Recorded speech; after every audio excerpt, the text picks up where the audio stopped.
weeknights online at 560theanswer.com. Now, from the Signature Bank Studios. This is Chicago's Morning Answer with Dan Proft and Amy Jacobson on AM 560. The Answer.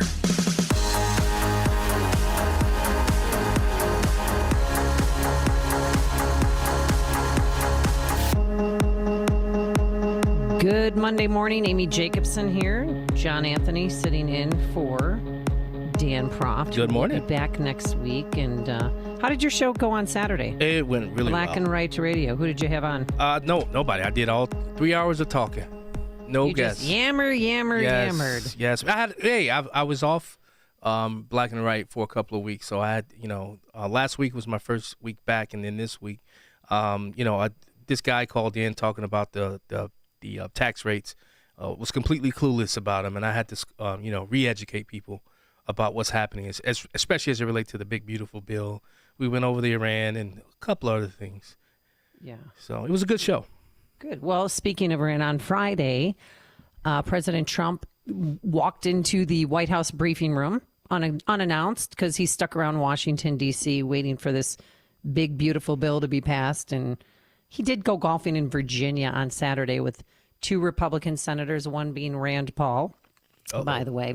But he was asked, would you bomb Iran again if you did not get all the weaponized uranium out of those sites?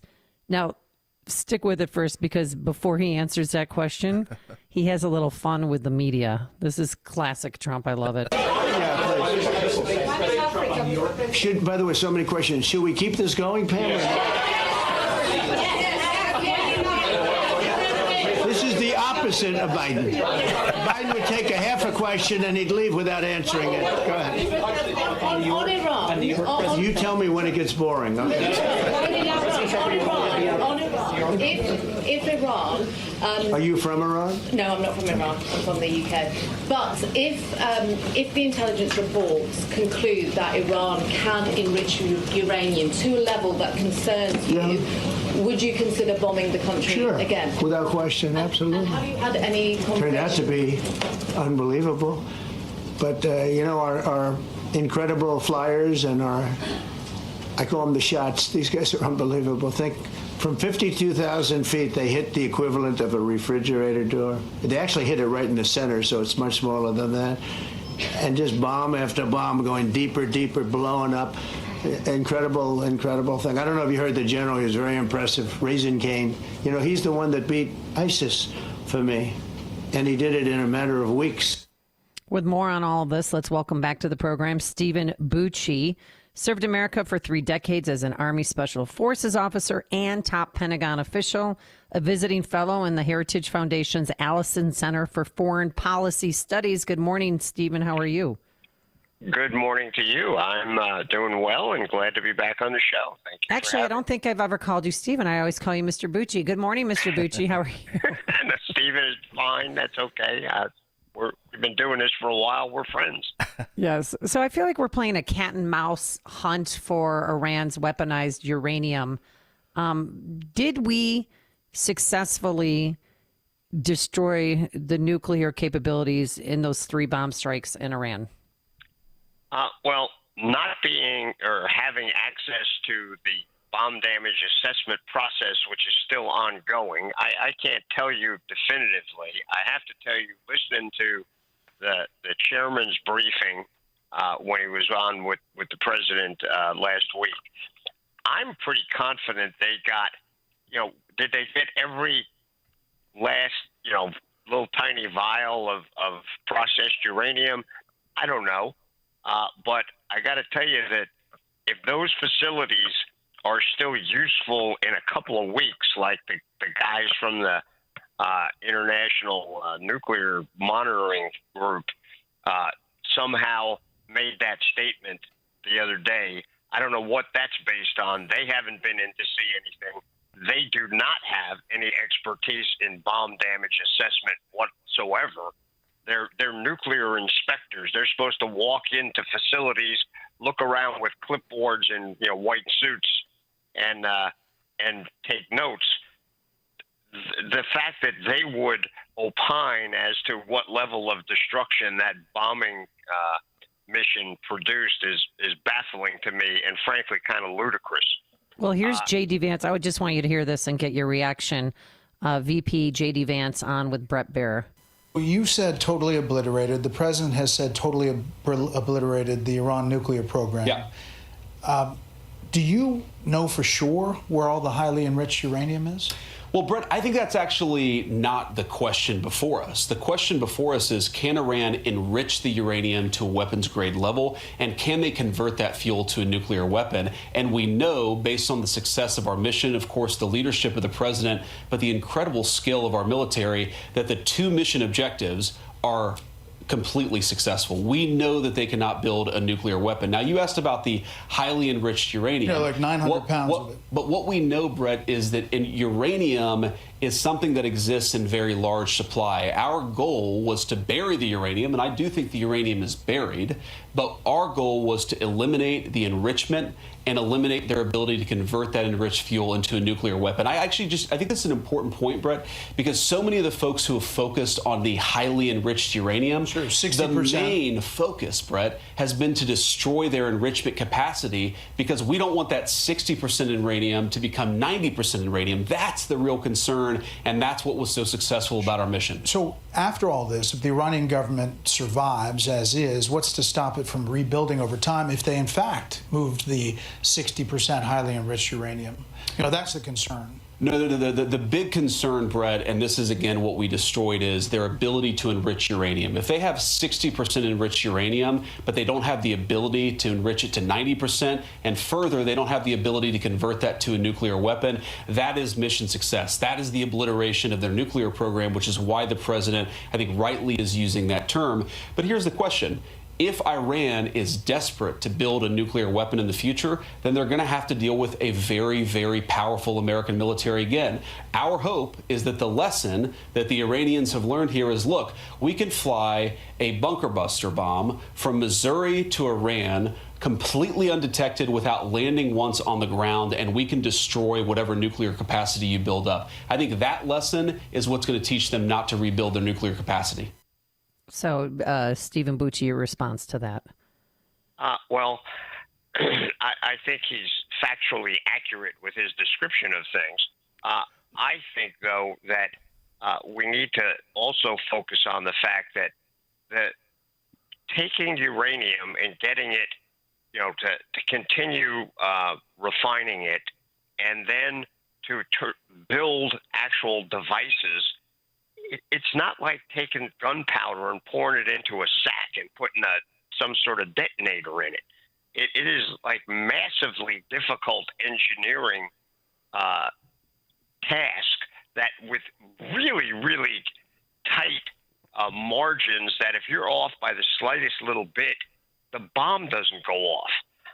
I think their capacity to do that, to build a device, even if we didn't get all the uranium, I think we got a lot of the uranium. There's still more explanation to some of those pictures that some analysts have given, pointing to all that blue stuff that came out on one of the pictures. I don't know if it's really blue or just looked blue in the satellite photos. But there's a lot of damage that's been done to these facilities that took Iran years and years to build, and now they're crushed, they're destroyed. Everything in them was broken and at least damaged beyond use.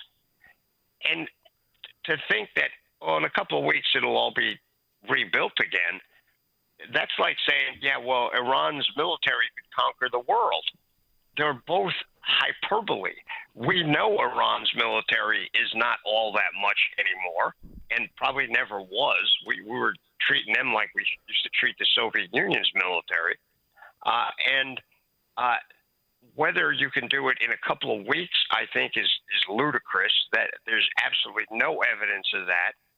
Whether they could sneakily build something somewhere else, well, I guess they can try, but as we know, the Israelis have completely infiltrated the entire culture in Iran, definitely the scientific and government part of it.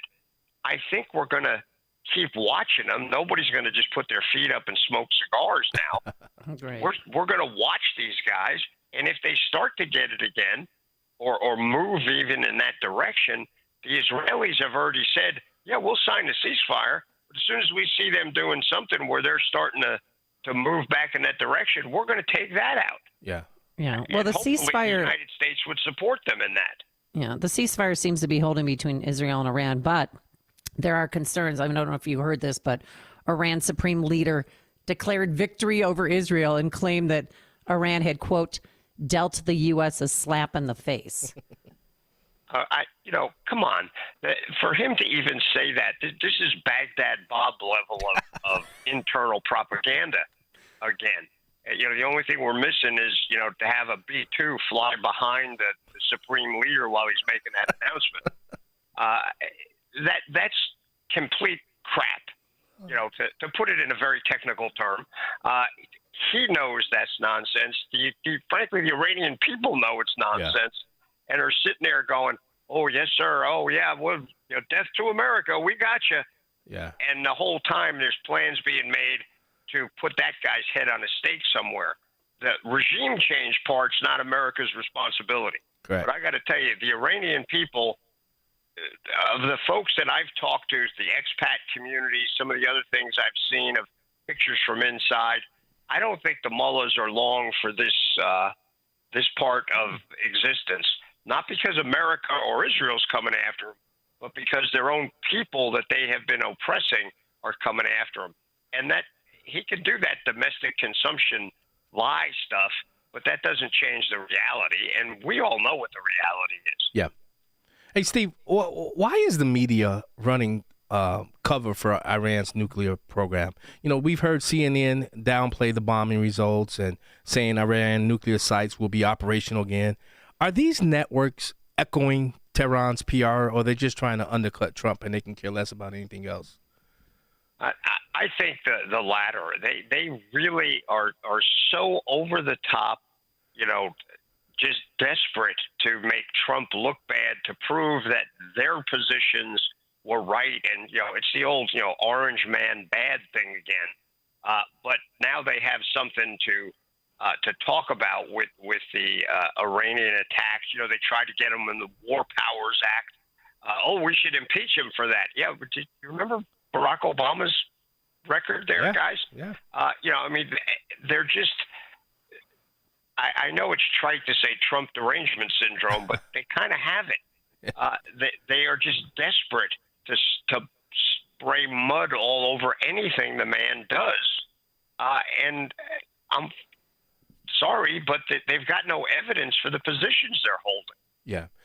Condoleezza Rice, former Secretary of State, came out and said that it was basically this person that leaked as they're calling it, the low confidence intel leak. Why haven't they been arrested yet? That I'm not sure of. They ought to know who had it. They track who gets those reports. They're not just laying in people's inboxes. So they should be able to figure out who that is.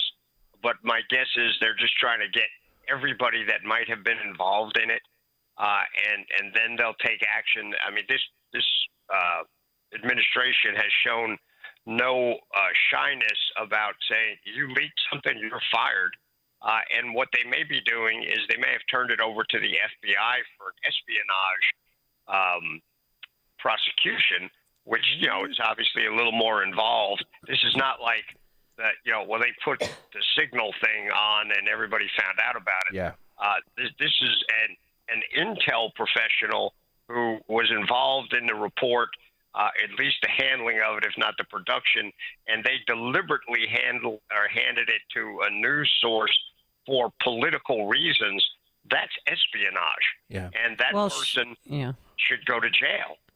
Should Trump punish the reporters who leaked the low confidence intelligence report on Iran? I mean, and CNN. He's thinking about suing CNN and New York Times because they both reported on it. Why not just take your victory and move on? Well,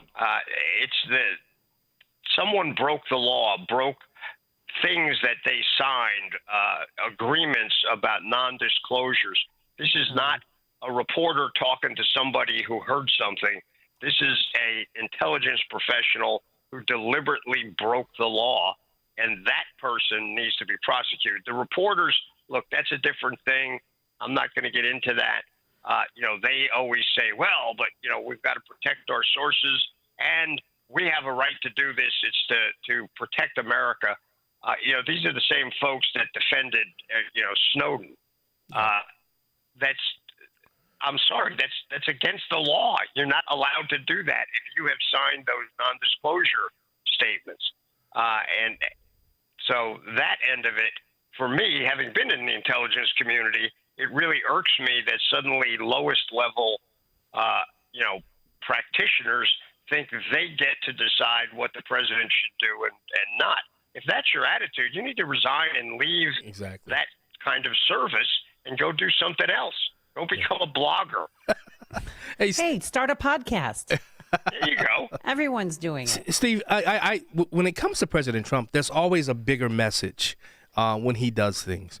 Do you think this strike was a signal to China, Russia, also North Korea, or anybody else thinking about developing a nuclear weapons program?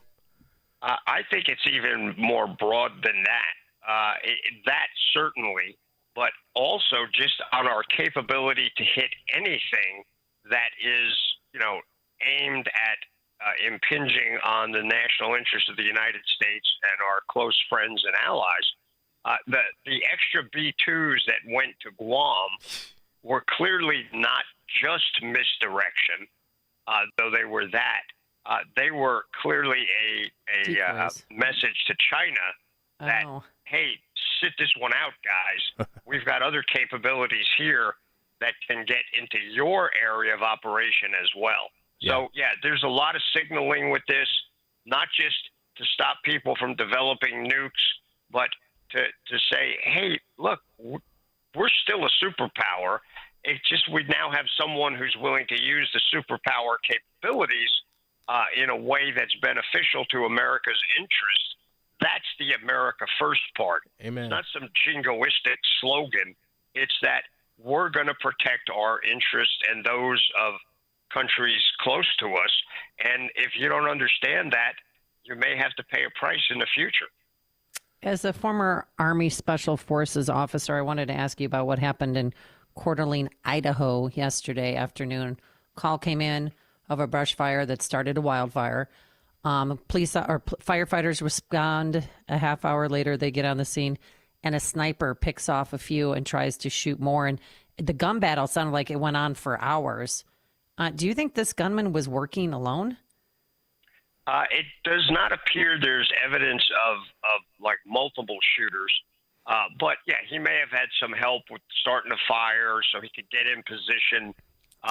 Because I'll tell you what, setting up a sniper position in the woods in the middle of a fire like that is, first of all, it's kind of stupid because you don't know which way the wind's going to go. True. And you might be on the wrong end of that, fire. The firemen get killed doing that all the time. But this was clearly a planned thing. At the very least, this guy, I know he's already dead, but this is not resistance. This is not a protest. This was murder. Domestic terrorism. Definitely terrorism. And they need to track it down, and I'm pretty confident they will, to see, based on his media presence and anything else as they go forward with it, who else might have been involved. But I could say if you were also involved, I wouldn't be sitting around thinking, well, they'll never catch me, because they're pretty good at following those trails and getting out those helpers that may not have pulled the trigger, but may have enabled this guy to be able to do what he did. It's a shame. Those folks are serving the American people sacrificially when they fight these fires. And to have somebody do this is, we've seen this in cities before too. Right, but you don't see it in rural areas because there's an assumption that calls for help are genuine. And then you have this happen. It's a soft target, right? These smaller towns. Yeah, absolutely. And, and somebody owning a gun in Idaho like that, that's very common. And somebody said, well, do you think they were military trained? That's why we can't know that yet. But having a rifle that shoots a long distance with precision is pretty common up there, because hunting, you don't hunt up there at like 100 yards away from your target. You're kilometers and kilometers away. And people are pretty good shots, because if you're hunting mule deer or something like that, you don't get really close to them. So the skill set, the normal things that might set it off in another environment would not have raised flags in this one until something like this happens. So this is going to be a tough investigation, but hopefully they'll find if there's anybody else. More than likely, it was one person.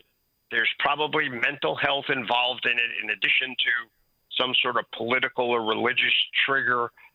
But I think at the heart of it, like with most people who do these horrific things, you're going to find some underlying mental health issue. Not slamming everybody with mental health. They're not all shooters, but almost all the shooters have mental health problems. All right. Stephen Bucci served America for 3 decades as an Army Special Forces officer and top Pentagon official. You're a visiting fellow in the Heritage Foundation's Allison Center for Foreign Policy Studies. Thank you so much for joining us. We appreciate it. Thank you. It's always my pleasure. Thanks for having me. We'll talk to you next week. Yep. And he joined us on our turnkey.pro answer line. The more you listen, the more you'll know. This is Chicago's Morning Answer. Morning Answer on AM 560. The Answer. Hey, Amy Jacobson here, and OMG, I was absolutely speechless when I saw my new garage floor. Level 10 Coatings did such an amazing job, and now my garage floor shines. Level 10 Coatings specializes in expert garage floor coatings for both residential and commercial spaces. Their floors are durable, easy to maintain, and best of all, done in just 1 day. Hey, if you've been thinking about upgrading your garage floor with that shiny new showroom look, please call my good friends at Level 10 Coatings